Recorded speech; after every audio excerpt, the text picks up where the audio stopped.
My name is Connor Sasso, and today we're going to be talking about why juveniles should be sentenced as adults.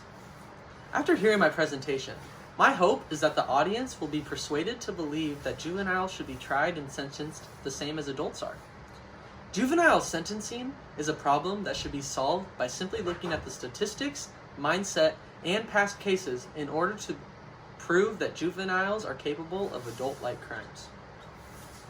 According to an article by the Bureau of Justice Statistics, it states that in 1998, about 7,000 juveniles all committed felony-range crimes across 40 different counties.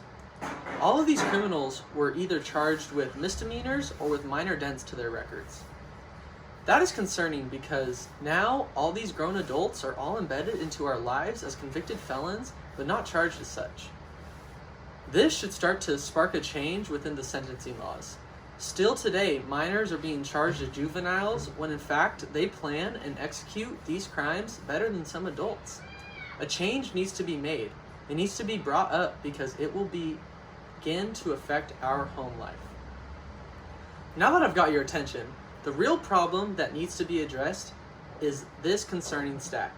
Over 300 people are killed each year because of the actions of an individual under the age of 18 in the United States, which is one of the highest rates of such activity in the world. That is from an article by Future of Working. This article also brings up the fact that juveniles charged under the age of 18 can get their records sealed or expunged by the age of 18, 21, or even 25. This is not okay.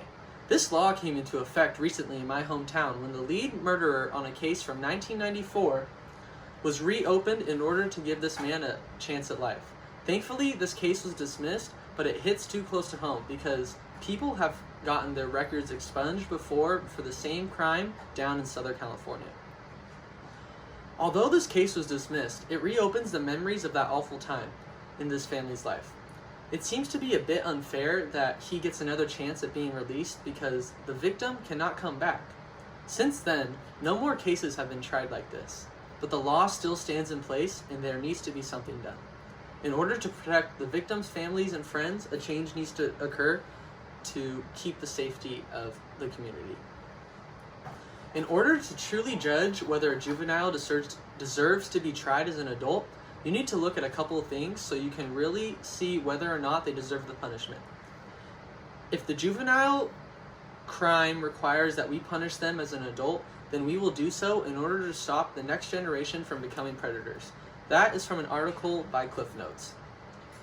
Addressing the crime is a huge factor in deciding if juveniles deserve to be tried as adults because you must look at the events leading up to the crime.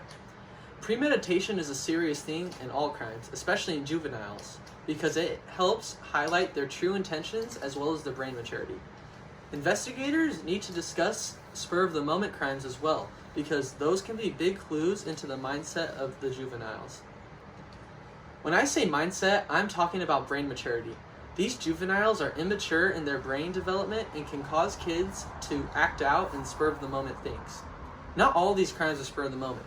Most of the time, these crimes are planned or premeditated by the criminals almost months in advance. The premeditation is the biggest hint that these juveniles are much more mature and have a grasp on what they did and how they knew what they were going to do. This solution is not temporary, it's a long-term fix, and it will help to lead us to a much safer and more free country.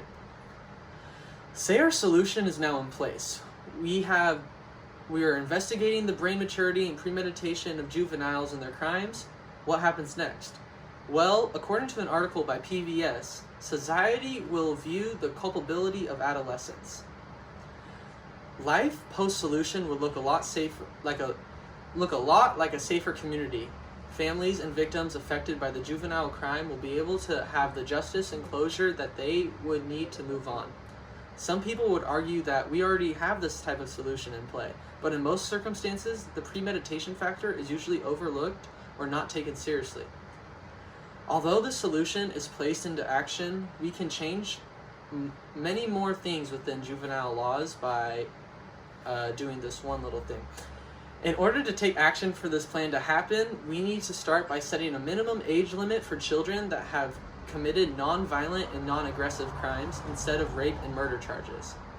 All this means is that instead of children being exempt from adult court for only murder and rape charges, we would put them in adult court for all aggressive and violent forms of crimes. According to the article by Vista Criminal Law, it states that perhaps the biggest change to the current system is that now no one under 12 can be prosecuted in juvenile criminal court except in rape and murder cases. This law, recently passed by former Governor Jerry Brown, was one of many laws passing regarding juvenile crimes. Some of these laws are good, but there is one that can allow a minor to be eligible for parole after 25 years or more spent in jail for murder.